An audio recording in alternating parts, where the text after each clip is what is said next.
الحمد لله وكفى وسلام على عباده الذين اصطفى أما بعد فأعوذ بالله من الشيطان الرجيم بسم الله الرحمن الرحيم وَإِذَا سَأَلَكَ عِبَادِي عَنِّي فَإِنِّي قَرِيبٌ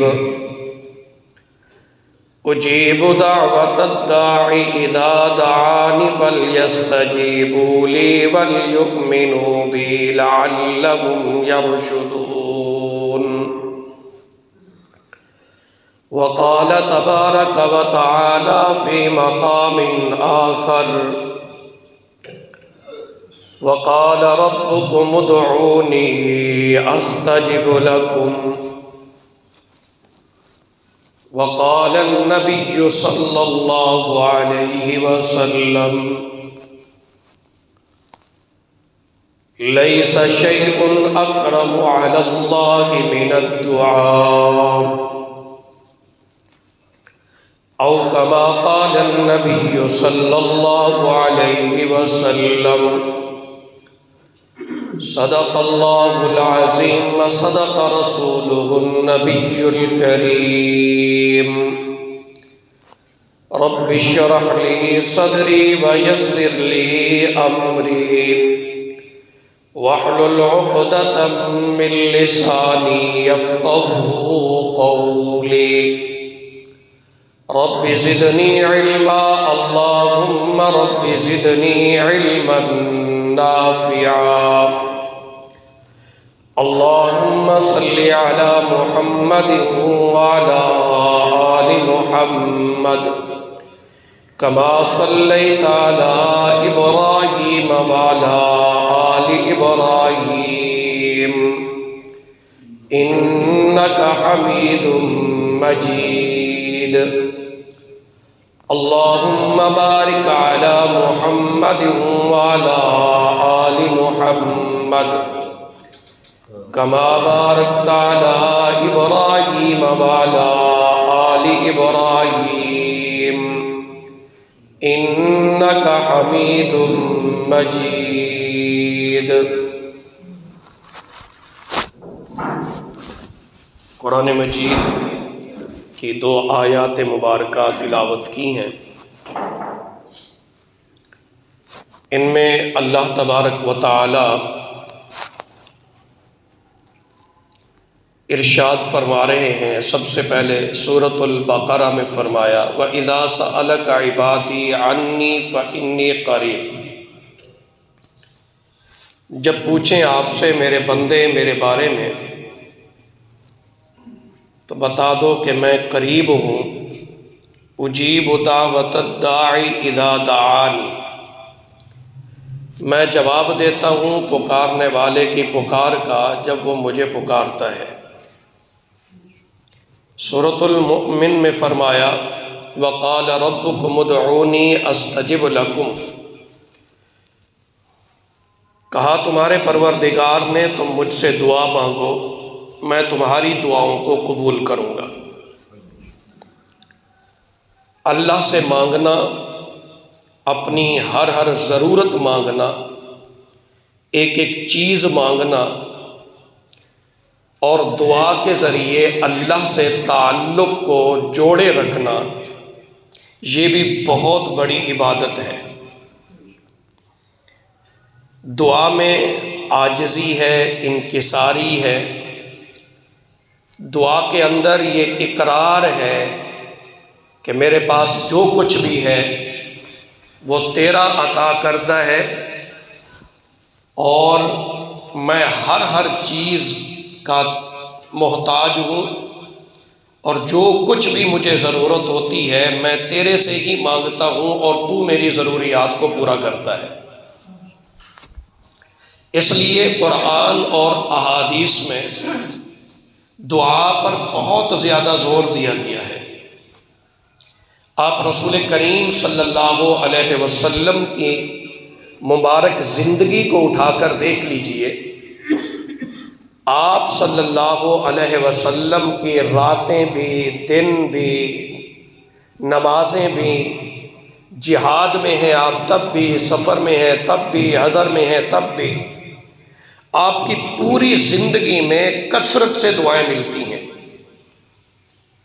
ہم کھانا کھانے کی دعا، کھانے سے پہلے، کھانے کے بعد، بیت الخلاء میں آنے جانے کی دعائیں، گھر میں آنے جانے کی دعائیں، بازار میں جانے کی دعائیں، کون سا ایسا موقع ہے یا ایسی جگہ ہے جس کی دعا رسول اللہ صلی اللہ علیہ وسلم نے نہیں بتلائی؟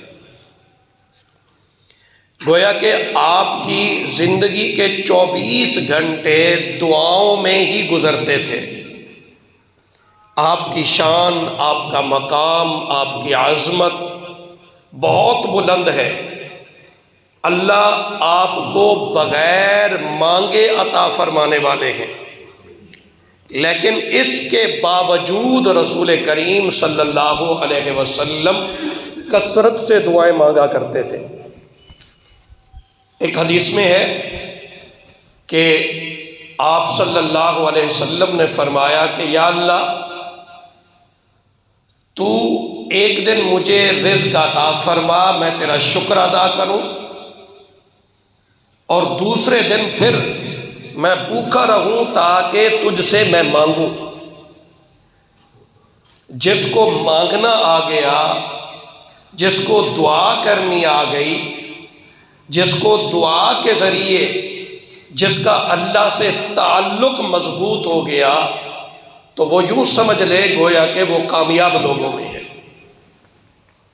اس لیے ہم لوگ دعا پڑھتے ہیں، مانگتے نہیں ہیں۔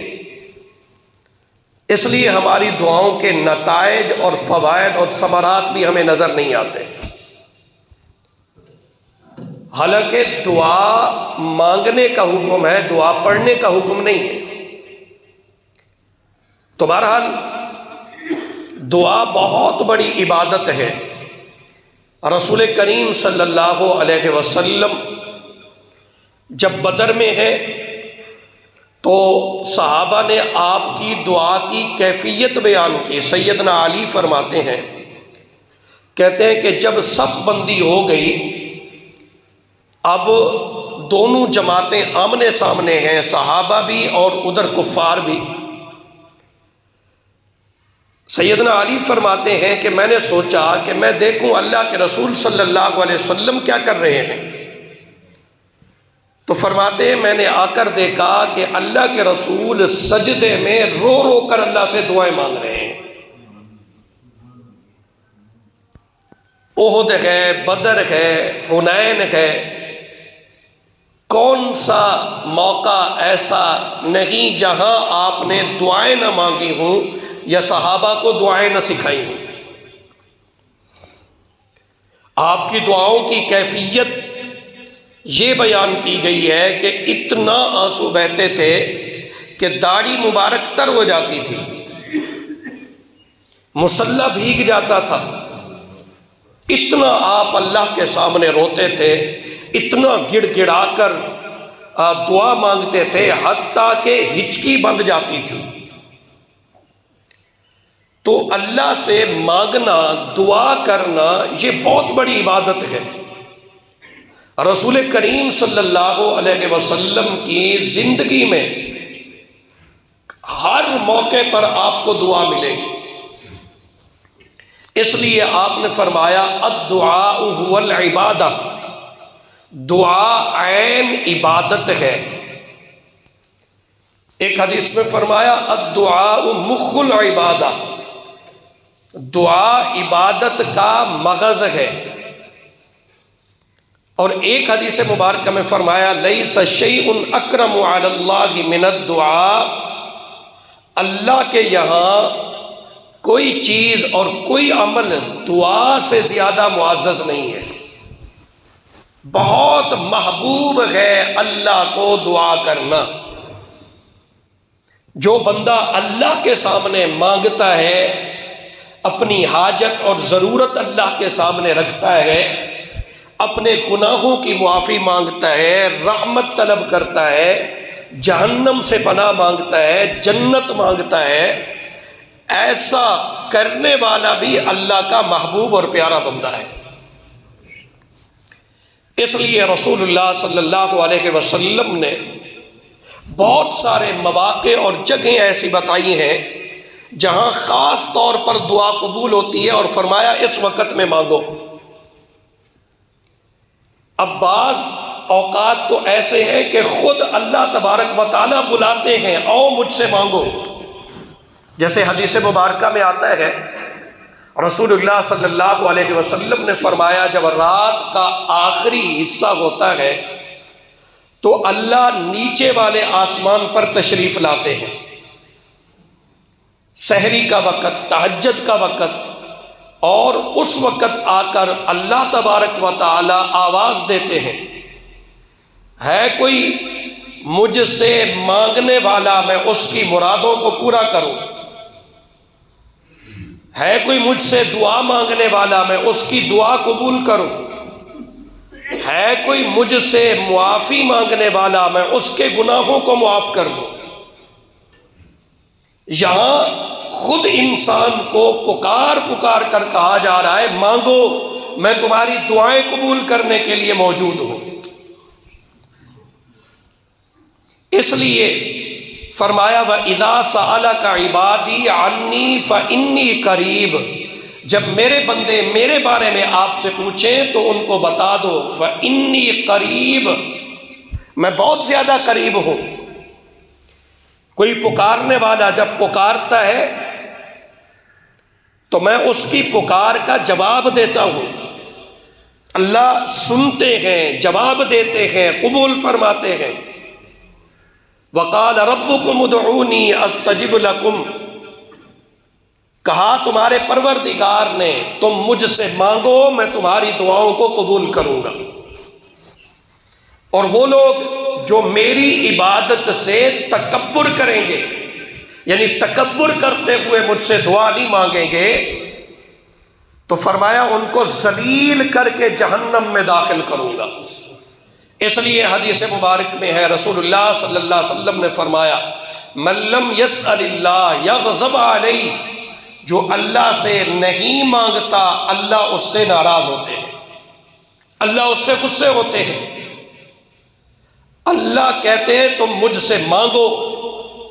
ایک حدیث میں رسول اللہ صلی اللہ علیہ وسلم نے فرمایا بڑی بڑی چیزیں مانگا کرو، اس کے لیے دینا کوئی مشکل نہیں، ہر چیز اسی سے مانگا کرو، حتیٰ کہ فرمایا تمہیں اگر ایک جوتے کے تسمے کی ضرورت بھی ہے تب بھی تم اسی سے مانگا کرو۔ تمہارے پاس دنیا کی ہر چیز ہے، فرمایا تب بھی تم اس سے مانگو، اس لیے کہ انسان دنیا میں اگر ایک چیز ہے تو خواہش ہوتی ہے کہ میرے پاس اس سے بھی بڑی چیز ہوتی۔ عمر بن عبد العزیز رحمہ اللہ بہت بڑے بادشاہ گزرے ہیں، بہت نیک انسان تھے، ان کو عمر ثانی بھی کہا جاتا ہے، بڑا عدل اور انصاف کرنے والے تھے۔ کہنے لگے کہ میں اللہ سے مانگتا تھا کہ فاطمہ بنت عبد الملک سے میرا نکاح ہو جائے، جب میرا اس سے نکاح ہو گیا میری یہ خواہش پوری ہو گئی، تو اب میں یہ مانگتا تھا کہ یا اللہ مجھے حکمرانی عطا فرما، مجھے مدینہ کا والی بنا دے۔ اللہ نے میری یہ دعا بھی قبول فرمائی۔ فرمایا کرتے تھے ایک چیز ہے تو اس سے بڑی چیز کی طلب ہوتی ہے، اور چیز کی طلب ہوتی ہے، تمہیں جس چیز کی ضرورت ہے ایک ایک چیز اپنے رب سے تم مانگو، تمہیں مل گئی تو ٹھیک ہے۔ حدیث پاک میں آتا ہے اگر تو دعا کی 3 صورتیں ہیں، نمبر 1 فوراً قبول کر لی جاتی ہے، جو مانگا اللہ نے وہی عطا فرما دیا۔ اگر وہ چیز نہ بھی ملی تو دوسری صورت یہ ہوتی ہے کہ آنے والی کوئی تکلیف دعا کی برکت سے ٹال دی جاتی ہے۔ کوئی دکھ درد آنے والا تھا، کوئی بیماری آنے والی تھی، کوئی غم اور پریشانی پہنچنے والی تھی، اس نے دعا مانگی، اللہ نے یہ فیصلہ کیا کہ بجائے اس کو یہ چیز عطا کرنے کے اس سے جو تکلیف آنے والی ہے وہ دور کر دی جائے، تو اللہ وہ تکلیف دور فرما دیتے ہیں۔ تیسری صورت یہ ہے دنیا میں کچھ نہیں ملا، تکلیف بھی دور نہ ہوئی، تو اللہ تبارک و تعالیٰ اس دعا کو نامہ اعمال میں لکھ کر رکھ دیتے ہیں، اور قیامت والے دن اس دعا کا اللہ اجر عطا فرمائیں گے۔ تو دنیا میں مل جاتی ہے مانگی ہوئی چیز، اگر نہیں ملی تو پھر دوسرا فیصلہ یہ ہے کہ تکلیف کو دور کر دیا جاتا ہے، اگر تکلیف بھی دور نہ ہوئی تو اللہ تبارک و تعالیٰ آخرت میں اس کو اجر عطا فرمائیں گے۔ بہرحال دعا مانگنا فائدے سے خالی نہیں ہے، دنیا کا بھی فائدہ ہے اور آخرت کا بھی فائدہ ہے، اس لیے زور دیا گیا کہ دعا مانگو۔ فرمایا من فتح لہ منکم، جس کے لیے تم میں سے دعا کا دروازہ کھول دیا گیا، وہ یوں سمجھے گویا کہ اللہ نے اپنی رحمت کا اس کے لیے دروازہ کھول دیا ہے۔ جس کو اللہ نے دعا مانگنے کی توفیق دے دی، جو اپنے رب سے بہت زیادہ مانگتا ہے، بہت زیادہ دعائیں کرتا ہے، وہ یوں سمجھ لے گویا کہ اللہ نے اپنے رحمت کے دروازے اس پر کھول دیے ہیں۔ اس لیے دعا مانگنے میں کوئی پابندی بھی نہیں ہے کہ آپ مسجد میں آئیں اور آ کر مسجد میں بیٹھ کر دعا کریں، اس کی بھی پابندی نہیں ہے۔ آپ مسجد میں ہیں، مسجد میں دعا مانگیں، آپ دکان پر ہیں، دکان میں بیٹھ کر بھی دعا مانگ سکتے ہیں، آپ بازار میں ہیں، آپ کھیتی باڑی کر رہے ہیں، آپ بستر پر لیٹے ہوئے ہیں، آپ کہیں بھی ہیں، کسی جگہ بھی ہیں، آپ وہاں دل ہی دل میں اپنے رب سے مانگیں، یا اللہ میری فلاں ضرورت کو پورا فرما دیجئے، میرے گناہوں کو معاف کر دیجئے، مجھے فلاں چیز کی ضرورت ہے، یہ عطا کر دیجئے، فلاں تکلیف اور پریشانی میں مبتلا ہوں، مولا میری اس پریشانی اور تکلیف کو دور کر دیجئے۔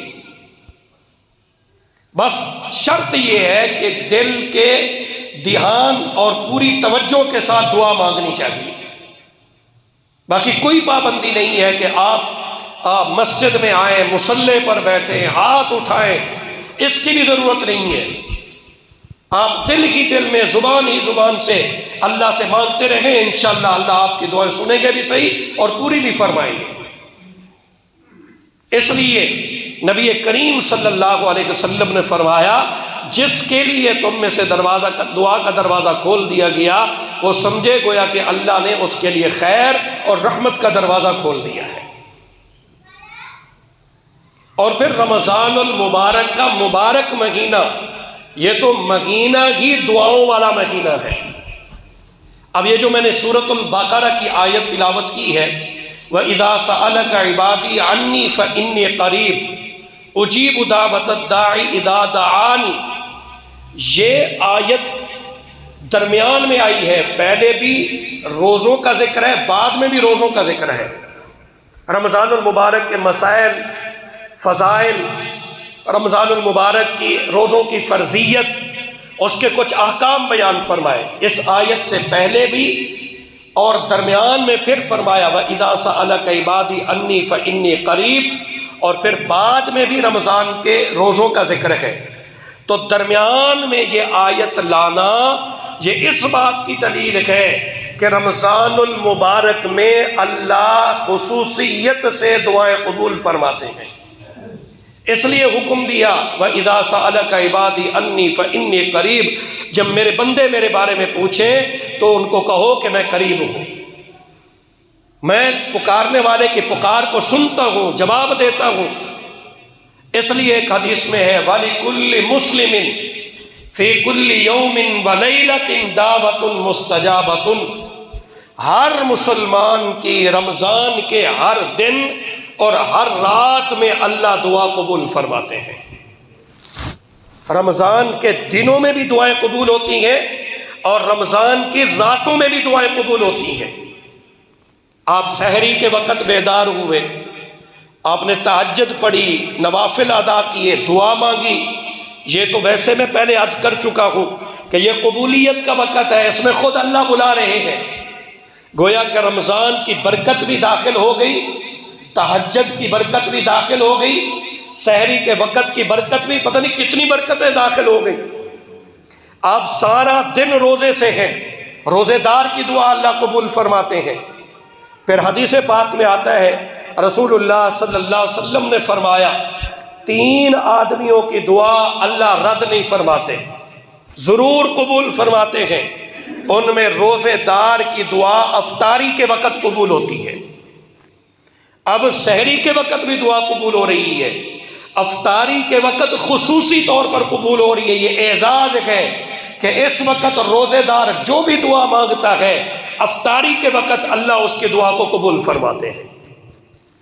تو سارا دن یہ روزے کی حالت میں ہے اور رمضان کی راتیں بھی خیر اور برکت سے بھری ہوئی ہیں، اس لیے فرمایا یہ رمضان کے دنوں میں دعا کرے گا اللہ اس کی دعا کو قبول فرمائیں گے، یہ رمضان کی راتوں میں دعا کرے گا اللہ اس کی دعا کو قبول فرمائیں گے۔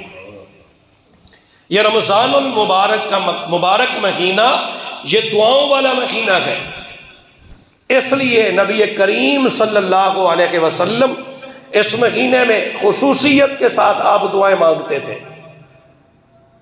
ہمیں بھی چاہیے کہ اس مہینے کو اپنی دعاؤں میں لگائیں۔ میں نے پہلے بھی جیسے عرض کیا کہ ضروری نہیں ہے کہ آپ ہاتھ اٹھا کر مانگیں، آپ مصلی پہ بیٹھے، آپ مسجد میں آئیں، آپ چلتے پھرتے کہیں بھی کسی جگہ بھی ہیں، آپ اپنے رب سے دل کی دل میں دعائیں مانگتے رہیں۔ قبول کرنے والی وہ ذات ہے، سننے والی وہ ذات ہے، وہ جانتی ہے، اس کو پتہ ہے کہ آپ دل میں اس سے کیا مانگ رہے ہیں۔ آپ کی توجہ اور دھیان ہوگا تو انشاءاللہ آپ بازار میں بھی دعا مانگیں گے اللہ آپ کی دعا کو قبول فرما لیں گے۔ ہاں چند شرائط ہیں دعا کے لیے، وہ تھوڑی سی ذہن میں رکھنی چاہیے۔ نمبر 1، پورے یقین کے ساتھ دعا کیجیے۔ یقین یہ دعا میں بنیادی شرط ہے۔ اگر آپ کا یقین نہیں، آپ دعا تو مانگ رہے ہیں اللہ سے کہ مولا میری یہ ضرورت پوری فرما، لیکن آپ کے دل اور دماغ میں یہ بات ہے کہ یہ ضرورت فلاں سے بھی پوری ہو سکتی ہے۔ آپ کو پیسوں کی ضرورت ہے، مانگ تو رہے ہیں کہ یا اللہ مجھے پیسوں کی ضرورت ہے، لیکن دل میں یہ بات آ رہی ہے کہ فلاں سے لے لوں گا، یہ یقین نہیں ہے۔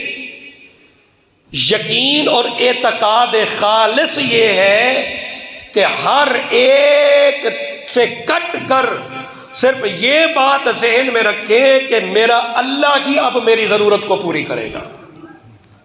یہ جتنا کامل ہوگا یقین، اعتقاد جتنا خالص ہوگا، دعا اتنا جلد قبول ہوگی۔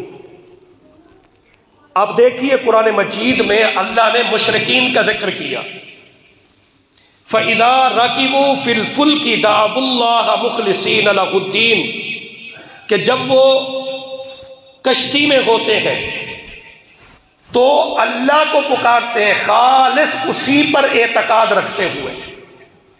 یعنی مشرک اللہ کو نہیں مانتا، اللہ کی نہیں مانتا، اللہ کے ساتھ دوسروں کو شریک ٹھہراتا ہے، لیکن جب کشتی سمندر میں چل رہی ہوتی تھی دریا میں اور یہ پھنس جاتے تھے تو اس وقت یہ اللہ سے دعائیں کرتے تھے، اپنے دیوی دیوتا کو بھول جاتے تھے، لات منات حبل عزا کو بھول جاتے تھے، تمام بتوں کو چھوڑ کر یہ جب پھنسے ہوئے ہوتے تھے تو اللہ فرماتے ہیں یہ یوں دعا کرتے تھے کہ ان کا یقین ہوتا تھا کہ اب اس مصیبت سے ہمیں سوائے اللہ کی ذات کے اور کوئی نہیں بچا سکتا۔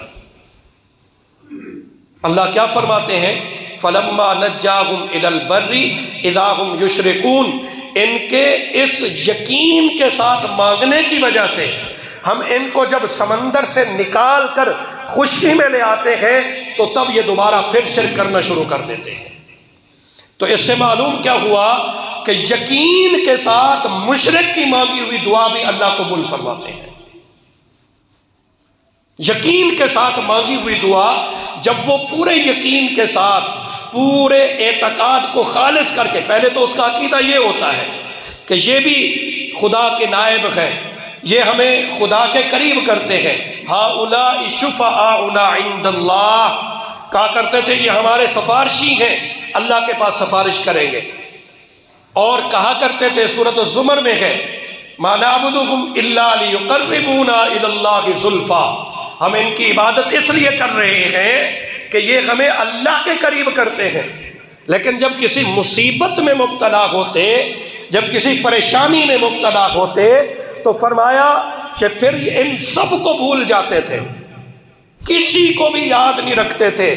دعوا اللہ مخلصین لہ الدین، وہ اللہ کو یوں پکارتے تھے کہ اللہ کی ذات پر ان کا خالص اعتقاد ہوتا تھا کہ اگر کوئی اس مصیبت سے اب ہمیں بچا سکتا ہے تو وہ اللہ کی ذات بچا سکتی ہے۔ ہم دعا تو مانگتے ہیں، دعائیں کرتے بھی ہیں، لیکن یہ یقین اور اعتقاد ہمیں حاصل نہیں ہے۔ رسول اللہ صلی اللہ علیہ وسلم نے فرمایا ادعوا اللہ وانتم موقنون بالاجابہ، تم اللہ سے دعا مانگو اس حال میں کہ قبولیت کا یقین ہو، یعنی یوں دعا مانگو کہ گویا کہ اللہ نے میری دعا قبول فرما کر میری ضرورت کو پورا کر دیا ہے۔ آپ کتنی بڑی مصیبت اور پریشانی میں کیوں نہیں ہے، کتنی بڑی چیز کی آپ کو ضرورت کیوں نہیں ہے، اللہ کے لیے تو یہ چیزیں مشکل نہیں ہے نا، وہ بچا سکتا ہے۔ وہ تو وہ ذات ہے کہ جس نے حضرت ابراہیم علیہ السلام کو آگ سے بچایا، جس آگ کی خاصیت جلانا ہے، جلا کر راکھ کر دینا ہے، لیکن جب اسی پریشانی میں حضرت ابراہیم نے اللہ کو پکارا تو اللہ تبارک و تعالی نے آگ کو ٹھنڈا کر دیا۔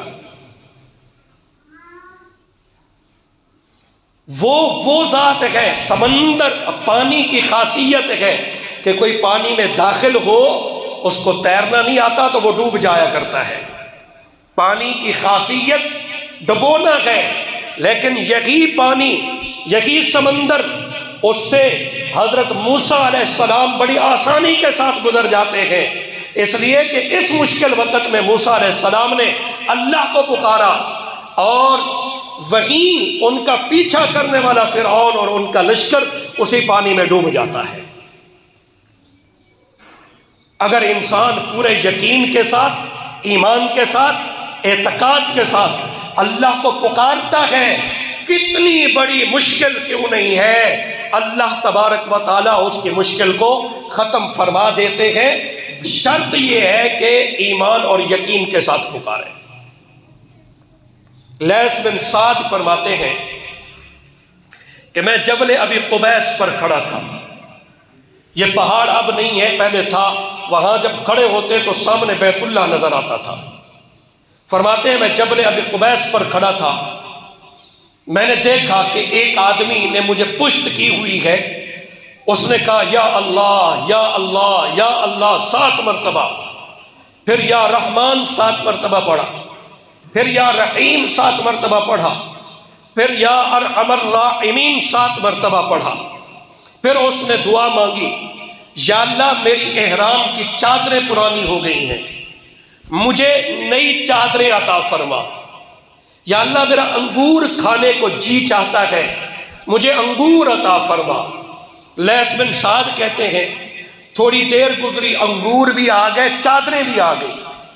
فرماتے میں ان کے قریب ہوا، انہوں نے پردے میں چادریں تبدیل کی، انگور کھانے لگے تو مجھے بھی انگور عطا کیے، میں نے انگور کھائے تو ذائقہ ہی الگ تھا، اس میں کوئی دانہ نہیں تھا، بڑے رسیلے اور میٹھے اور بہترین انگور تھے۔ کہتے ہیں کہ وہ جب پہاڑ سے نیچے اترے تو میں نے لوگوں سے پوچھا یہ کون ہے، تو لوگوں نے مجھے بتایا یہ امام جعفر صادق ہے۔ انہوں نے اتنا یقین کے ساتھ، اتنا اخلاص کے ساتھ اللہ سے انگور اور احرام کی چادریں مانگی، اللہ نے اسی وقت ان کی یہ ضرورت کو پورا کر دیا۔ ہمیں تو مانگنا ہی نہیں آتا، مانگ رہے ہوتے ہیں، توجہ کدھر ہوتی ہے۔ رسول کریم صلی اللہ علیہ وسلم نے فرمایا سنو، غافل دل کی اللہ دعا نہ سنتے ہیں نہ قبول کرتے ہیں۔ غافل دل کی طرف اللہ توجہ ہی نہیں دیتے۔ اس لیے دعا یوں مانگیں کہ گویا کہ اب آپ کے لیے ہر راستہ بند ہو چکا ہے، آپ پھنس چکے ہیں، کوئی آپ کو بچانے اور چھڑانے والا نہیں ہے، کہیں سے آپ کی کوئی ضرورت پوری ہونے والی نہیں ہے، اب سوائے ایک ذات کے اب آپ کا کوئی نہیں رہا۔ جب آپ اس طرح اللہ سے مانگیں گے اللہ آپ کی دعا کو قبول فرمائیں گے۔ میں اس کی ایک مثال دیتا ہوں کہ حدیث پاک میں آتا ہے، رسول اللہ صلی اللہ علیہ وسلم نے فرمایا، اتقی دعوت المظلوم فإنها ليس بينها وبين الله حجاب، مظلوم کی بد دعا سے بچو کیونکہ اس کے اور اللہ کے درمیان کوئی پردہ نہیں ہوتا۔ اس کی دعا فرمایا آسمانوں کو چیر کر اللہ کے عرش تک پہنچتی ہے۔ ایک حدیث میں ہے اللہ فرماتے ہیں میری عزت کی قسم میں مظلوم کی ضرور مدد کروں گا اگرچہ کچھ تاخیر ہو جائے، لیکن مظلوم کی دعا بہت جلد قبول ہوتی ہے۔ پتہ ہے اس کی دعا کی قبولیت میں ایک بات کیا ہے؟ اس وقت مظلوم کو پتہ ہوتا ہے کہ اب میرے پاس سوائے اللہ کی ذات کے اور کوئی سہارا نہیں ہے۔ وہ دل کی حرارت کے ساتھ، شدت کے ساتھ، پورے یقین ایمان کے ساتھ، پورے اخلاص کے ساتھ وہ اللہ سے مانگتا ہے تو اللہ اس کی دعا کو کیا کرتے ہیں؟ قبول فرماتے ہیں۔ مظلوم ہونے کی وجہ سے بھی اس کی دعا قبول ہوتی ہے، لیکن جس دکھ میں، جس درد میں، جس تکلیف میں وہ مبتلا ہوتا ہے اس کا بھی بڑا اثر ہے دعا کی قبولیت میں۔ اس لیے جتنا یقین کامل ہوگا، اعتقاد خالص ہوگا، جتنا توجہ اور دھیان سے ہم اللہ سے مانگیں گے انشاءاللہ اللہ ہماری دعا کو کیا کریں گے؟ قبول فرمائیں گے۔ صحابہ بڑے بڑے مسائل میدان جنگ میں ہے، بڑا لشکر ہے، ظاہری طور پر شکست دینا ناممکن ہے، دعا مانگی اللہ نے آسمان سے فرشتے اتار کر صحابہ کی مدد فرمائی ہے۔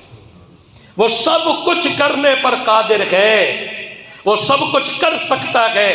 یہ ساری دنیا کے مشکلات ہمارے لیے مشکل ہو سکتی ہیں، اس کے لیے کوئی بھی چیز مشکل نہیں ہے۔ وہ کہتا ہے زمین میری، آسمان میرا، یہ زمین اور آسمان اور پوری کائنات فرمایا کہ میرے حکم پر چل رہی ہے۔ کل لہو قانتون، ساری کائنات اسی کی فرما برداری میں لگی ہوئی ہے، اس لیے اس کے لیے کوئی چیز مشکل نہیں ہے۔ بس بنیادی شرط یہ ہے کہ کیا کرنا ہے؟ ہم نے پورے اخلاص کے ساتھ اور یقین کے ساتھ دعا مانگنی ہے۔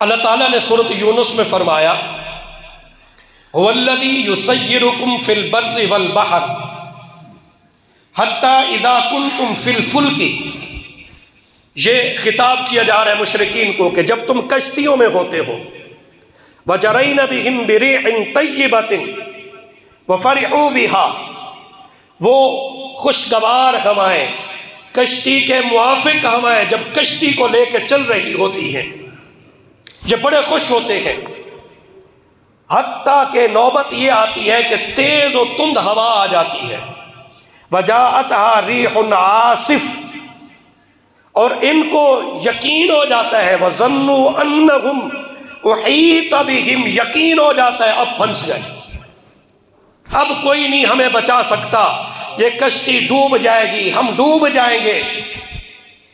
اللہ کیا فرماتے ہیں؟ وَظَنُّوا أَنَّهُمْ أُحِيطَ بِهِمْ، جب یقین ہو جاتا ہے آپ گھیر چکے ہیں، دعوا اللَّهَ مُخْلِصِينَ لَهُ الدِّينَ، تو پکارتے ہیں اللہ کو خالص اسی پر اعتقاد اور یقین رکھتے ہوئے کہ اگر تو نے ہمیں اس مصیبت سے نجات دے دی تو ہم تیرے شکر گزار بندے بن جائیں گے۔ اللہ قرآن میں فرماتے ہیں ہم جب بچا دیتے ہیں پھر یہ دوبارہ شرک کرتے ہیں۔ تو بنیادی شرط دعا کی قبولیت میں یہ ہے کہ آپ اپنا جو دھیان ہے، توجہ ہے، یقین ہے، اس کو کامل کیجیے۔ یوں مانگیے گویا کہ میری یہ ضرورت اب صرف اللہ کی ذات سے ہی پوری ہو سکتی ہے اور کوئی پورا کرنے والا نہیں۔ دنیا کے آپ کے پاس 1000 راستے کھلے ہوئے ہیں، 1000 راستے کھلے ہوئے ہیں، یہاں سے بھی یہ پوری ہو جائے گی، یہاں سے بھی یہ ضرورت پوری ہو جائے گی، یہاں سے بھی پوری ہو جائے گی، پھر بھی آپ یوں سمجھیں کہ ہر راستہ بند ہے، بس اب میرا رب ہی میری ضرورت کو پوری کرے گا۔ ایک صحابی تھے، ان سے غلطی ہو گئی، سالبہ ان کا نام تھا، پہاڑوں میں چلے گئے، اللہ کے سامنے روئے، گڑ گڑائے، بڑا لمبا واقعہ ہے، اتنا روئے، اللہ نے وحی بھیجی، محبوب سالبہ کو بلاؤ اور اس کو کہو کہ میں نے تیرے گناہ کو معاف کر دیا ہے، میں نے تیرے گناہ کو معاف کر دیا ہے۔ سچی بات یہ ہمیں مانگنا ہی نہیں آتا کہ مانگنا کیسے ہے۔ اتنی بڑی ذات کے سامنے ہاتھ پھیلا کر بیٹھے ہیں، دماغ کہیں ہے، دل کہیں ہے، اس کی طرف توجہ اور دھیان ہی نہیں ہے۔ وہ بھی کہتا ہے جیسے تو مانگ رہا ہے میں بھی تجھے ویسے ہی عطا کروں گا۔ اس لیے آپ یہ بات ذہن میں رکھیے، آپ 1 منٹ کی دعا، 1 سیکنڈ کی دعا مانگتے ہیں، 1 سیکنڈ کی دعا مانگتے ہیں، آپ کا یقین کامل ہے، مکمل دھیان اور توجہ ہے، تو انشاءاللہ یہ 1 سیکنڈ کی مانگی ہوئی دعا بھی اللہ آپ کی قبول فرمائے گا۔ صحابہ نے اپنے سارے مسائل دعا سے حل کروائے۔ کوئی مسئلہ ہے، کوئی پریشانی ہے، آئے 2 رکعت نماز نفل پڑھی، دعا میں لگ گئے، پوری رات روتے ہوئے گزار دی، جب تک مسئلہ حل نہ ہو اس کے دروازے کو نہ چھوڑیے، اس سے مانگنا نہ چھوڑیے، مسئلہ حل ہو جائے تب بھی مانگنا نہ چھوڑیے۔ تو پہلی شرط یہ ہے کہ پورے یقین کے ساتھ مانگیے، خالص اسی پر اعتقاد رکھتے ہوئے مانگیے، اور یہ یقین رکھتے ہوئے مانگیے کہ میرے سے ہر دروازہ بند ہو چکا ہے، اب میری ضرورت صرف وہاں سے پوری ہو سکتی ہے۔ نمبر 2، نبی کریم صلی اللہ علیہ وسلم نے فرمایا کہ اگر تم چاہتے ہو کہ تمہاری دعا تمہارے مشکل حالات میں قبول ہو تو اپنے اچھے حالات میں اللہ سے دعا مانگا کرو۔ من سرہ ان یستجیب اللہ لہ عند الشدائد والکرب فلیکثر الدعاء فی الرخاء۔ فرمایا جو شخص یہ پسند کرتا ہے، چاہتا ہے، جس کی یہ خواہش ہے کہ مشکلات اور پریشانیوں میں، مصائب میں اس کی دعا اللہ قبول کرے، تو وہ اپنے اچھے حالات میں اللہ سے کثرت سے دعا مانگا کرے۔ یہ مشرکین کا طرز عمل ہے کہ وہ جب پریشانی میں گرتے تو اللہ کو پکارتے، اور جب پریشانی ختم ہوتی تو پھر اللہ کو بھول جاتے۔ سورۃ یونس میں اللہ تعالیٰ فرماتے ہیں وَإِذَا مَسَّ الْإِنسَانَ الضُّرُّ دَعَانَا لِجَنبِهِ أَوْ قَاعِدًا أَوْ قَائِمًا، کہ جب یہ انسان یعنی مشرک پریشانی میں، مصیبت میں ہوتا ہے تو لیٹے بیٹھے کھڑے ہر حالت میں ہمیں پکارتا ہے۔ فَلَمَّا كَشَفْنَا عَنْهُ ضُرَّهُ مَرَّ كَأَن لَّمْ يَدْعُنَا إِلَىٰ ضُرٍّ مَّسَّهُ، فرمایا جب ہم اس کی تکلیف کو دور کر دیتے ہیں تو یوں ہو جاتا ہے گویا کہ اس نے کبھی ہمیں پکارا ہی نہیں تھا۔ ایمان والے کی شان یہ ہونی چاہیے، ایمان والے کے لیے یہ ہونا چاہیے کہ وہ خواہ حالات کیسے بھی ہیں، یہ ہر اعتبار سے خوشحال ہیں، صحت کے اعتبار سے، مال و دولت کے اعتبار سے، اولاد کے اعتبار سے، دنیا آخرت کے اعتبار سے، مانگنا پھر بھی نہ چھوڑے، مانگتا رہے۔ صحت ہے تو صحت کی سلامتی مانگے، مال و دولت ہے تو یہ مانگے کہ یا اللہ اس کو باقی رکھ، اس میں برکت عطا فرما، میری نسلوں کو عطا فرما۔ آخرت مانگے، اللہ سے مانگنا نہ چھوڑے۔ تو جب اچھے حالات میں یہ مانگتا رہے گا تو اللہ تبارک و تعالیٰ جب اس پر مشکل وقت آئے گا، یہ ہاتھ اٹھائے گا، یہ دعا کرے گا، اللہ تبارک و تعالیٰ اچھے حالات میں چونکہ یہ مانگتا رہا ہے، اس کی برکت سے مشکل حالات میں خود بخود اللہ اس کی دعا کو قبول فرما کر اس کی پریشانی اور مشکل کو دور فرما دیں گے۔ رسول اللہ صلی اللہ علیہ وسلم نے ابن عباس رضی اللہ تعالی عنہما کو یہ نصیحت کی تھی، تعرف الیہ فی الشدۃ یعرفک فی الرخاء، فرمایا تو اس کو اچھے حالات میں یاد رکھ، وہ تجھے پریشانی میں، تیری مشکل میں تجھے یاد رکھے گا۔ اچھے حالات آئے تو بھول گئے، نہ نماز پڑھی، نہ دعا مانگی، نہ تلاوت کی، نہ پتہ ہے اللہ کا حکم کیا ہے، کس سے منع کیا جا رہا ہے۔ مشکل وقت آیا تو دھرنا دے کے بیٹھ گیا۔ یاد رکھیے ایسے آدمی کی طرف اللہ کی رحمت متوجہ ہی نہیں ہوتی، متوجہ ہی نہیں ہوتی۔ اچھے حالات میں اس کو یاد رکھیں، مشکل حالات میں وہ تمہیں یاد رکھے گا۔ اب اس کی ایک مثال دیکھیے، اللہ تبارک و تعالی نے قرآن مجید میں حضرت یونس کا ذکر فرمایا کہ جب وہ مچھلی میں تھے، فرمایا کہ مچھلی کے پیٹ میں تھے، ہم نے ان کو مچھلی کے پیٹ سے نکالا۔ اب اللہ کیا فرماتے ہیں، دھیان کیجئے، فلولا انہ کان من المسبحین للبث فی بطنہ یوم یبعثون، اگر یونس پہلے تسبیح کرنے والے نہ ہوتے تو اب قیامت تک یہ مچھلی کے پیٹ میں رہتے۔ یہ اچھے حالات میں ہمیں یاد کرتے رہے، اس مشکل وقت میں ہم نے ان کو مچھلی کے پیٹ سے نکال کر باہر نکال دیا۔ فلولا انہ کان من المسبحین، اگر یہ تسبیح کرنے والے نہ ہوتے تو قیامت تک مچھلی کے پیٹ میں رہتے۔ اس سے کیا پتہ چلا کہ چونکہ پہلے بھی یہ تسبیح کرتے تھے، اب بھی تسبیح کر رہے ہیں، تو اس لیے یہ ہر حالت میں ہمیں یاد رکھتے ہیں، خواہ حالت اچھی ہو یا مشکل حالات ہوں، خوشحالی ہو یا تنگدستی ہو، تو اس لیے یہ اچھے حالات میں بھی ہمیں یاد رکھتے تھے۔ اب ان پر مشکل وقت آ گیا ہے تو اب ہم ان کو مچھلی کے پیٹ سے نکال رہے ہیں۔ سیدنا انس فرماتے ہیں رضی اللہ تعالی عنہ،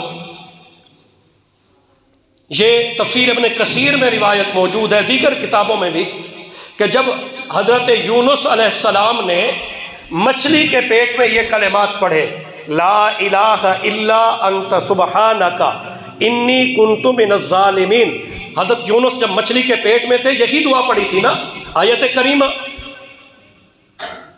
اللہ فرماتے ہیں فاستجبنا لہ، ہم نے ان کی پکار کو سنا اور ان کو غم سے نجات دے دی۔ تو جب یہ کلمات پڑھے تو فرشتے اللہ کی بارگاہ میں عرض کرتے ہیں، یا اللہ یہ تو تیرا وہی بندہ نہیں جس کے مقبول عمل تیرے پاس پہنچتے رہتے ہیں، آج ان کی آواز سے لگ رہا ہے کہ یہ کسی مشکل اور پریشانی میں ہے۔ اللہ تعالیٰ فرماتے ہیں ہاں یہ میرے نبی اور میرے بندے یونس ہیں، یہ مچھلی کے پیٹ میں اب مجھے پکار رہے ہیں۔ تو فرشتے کہتے ہیں یا اللہ یہ جب مچھلی کے پیٹ کے باہر تھے تب بھی تجھے یاد کرتے تھے، اب مچھلی کے پیٹ میں ہے تب بھی تجھے یاد کر رہے ہیں، تو تو ان کی پکار کو سن کر ان کو مچھلی کے پیٹ سے نکال دے۔ تو اللہ فرماتے ہیں ہاں چونکہ یہ مجھے پکارتے تھے تو اسی کی برکت سے اب میں ان کو مچھلی کے پیٹ سے نکال کر باہر نکال رہا ہوں۔ کیا پتہ چلا؟ آپ ہر حالت میں اللہ کو یاد رکھیں گے تو آپ کی دعائیں بہت جلد قبول ہوں گی۔ اب دوسری مثال سنیے، جب فرعون ڈوبنے لگا، فرعون پانی میں ڈوبنے لگا تو اس وقت اس نے کیا کہا؟ آمنت انہ لا الہ الا الذی آمنت بہ بنو اسرائیل وانا من المسلمین، کہ میں ایمان لایا کہ نہیں ہے کوئی معبود مگر وہی جس پر بنی اسرائیل ایمان لائے اور میں فرما برداروں میں سے ہوتا ہوں۔ یہ فرعون نے کہا جب ڈوبنے لگا تو اللہ نے کیا فرمایا؟ الآن وقد عصیت قبل وکنت من المفسدین، اب تو کہتا ہے اس سے پہلے تو کیا کرتا تھا؟ فساد مچاتا تھا، نافرمانی کرنے والا تھا۔ مطلب یہ ہے تو مشکل وقت میں تو مجھے پکار رہا ہے، جب تو سمندر میں ڈوب رہا ہے، جب تیرے پاس حکومت تھی، تیرے پاس بادشاہ تھی، تیرے پاس اقتدار تھا، اس وقت تو کہتا تھا انا ربکم الاعلی۔ اب تیری پکار نہیں سنی جائے گی۔ فالیوم ننجیک ببدنک لتکون لمن خلفک آیہ، اب تجھے کائنات کے لیے میں عبرت کا نشان بنا کر رکھ دوں گا۔ تو معلوم یہ ہوا کہ یہ اچھے حالات میں پکارتا نہیں تھا، تو مشکل وقت میں اللہ نے اس کی پکار کو رد کر دیا ہے۔